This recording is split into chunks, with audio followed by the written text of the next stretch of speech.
Hey Sting, it's Ty. And Bella, back again with another Noise News episode. As the end of the school year is approaching, that means finals are coming up in the next few weeks. And who doesn't love finals?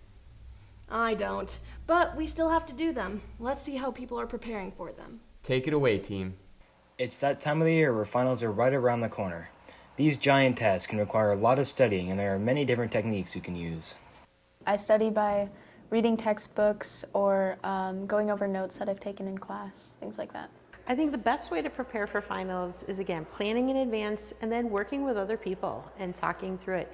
Forming study groups, especially at the college level, is so helpful. I think the best way to study is to read your notes and read the text that you're given in class every night, just a little bit every night. If you really want to be effective, especially on big tests like finals, you're going to want to do it in little pieces over time. Just make sure you study every night. Make sure you take good notes in class because they will help you. Make sure your notes are legible because if you can't read them, then they're not helpful to you. And just use all the material and resources your teachers give you. Studying can be a frustrating task, but it is still an important part of school, especially when preparing for these stressful tests. Try to make sure that you don't just try to cram all your studying in the night before a test or a quiz or something important. It's stressful. It'll kind of determine your ending grade, so it can be stressful, but I try not to stress too much. A lot of the time, our instinct is to only do the last-minute studying that we are all very familiar with. Oh, I see a lot of last-minute studying, and it's not always the most helpful, but I suppose last-minute studying is better than no studying at all. We hope these helpful tips relieve some of the stress finals can bring. This has been Teddy and Saren, Noise News. Thanks, team. Amazing story. Hope you all are preparing for your finals. Yes, finals are so important. Get out your computers and do those Quizlets. Hey, Ty, have you thought about what you wanted to do in the future? Yes, I have. Well, I'm stuck. Don't worry, I'm sure you're not the only one. We have a story on underclassmen futures, so maybe this will cheer you up.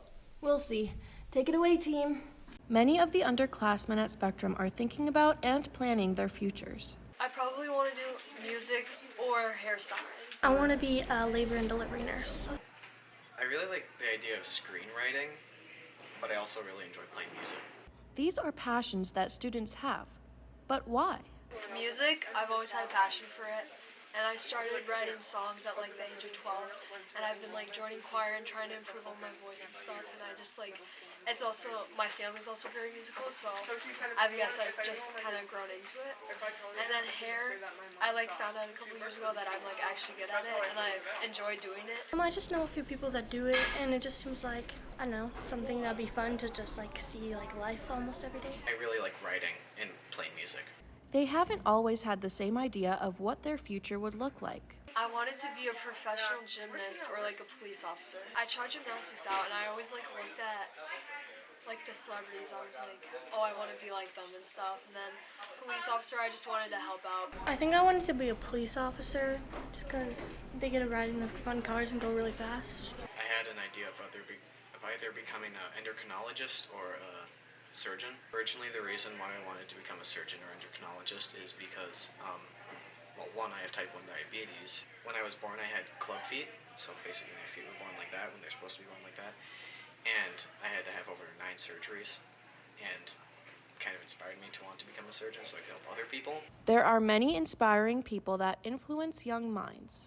My grandpa definitely influenced me because he was in a quartet for like a lot of years. They've like been family friends for a while, and they've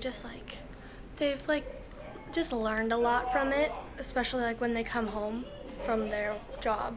It will be exciting to see where the underclassmen end up in the future. This has been Ruby and Bella, Noise News. Did that cheer you up, Bella? A little, but enough about me. Let's hand it over to sports. Over to you. Hey, this is Teddy with the sports. To start off the week, on Monday, there are softball JV and varsity games against Heritage Christian Academy, a varsity doubleheader against Pact, and a boys varsity golf meet against multiple schools. On Tuesday, there is a boys and girls varsity meet against multiple schools and a girls varsity golf meet against multiple schools. On Wednesday, there is a girls JV golf meet against Pact. On Thursday, there is a second girls JV golf match against Pact. Varsity softball is a game against Eco Ridge Academy. Varsity baseball is a game against Heritage Christian Academy, and a JV boys and girls meet against Princeton. On Friday, there is a JV girls golf match against multiple schools, a varsity baseball doubleheader, and a softball JV varsity game against Fridley. To end the week, on Saturday, there are softball JV varsity games against Kimball, and that's all for this week. This has been Teddy. Back to you, Bella and Ty. Well, Sting, that's all the news for this week. This has been Ty. And Bella, keeping you In on the noise. I'm so not excited for finals. Me neither.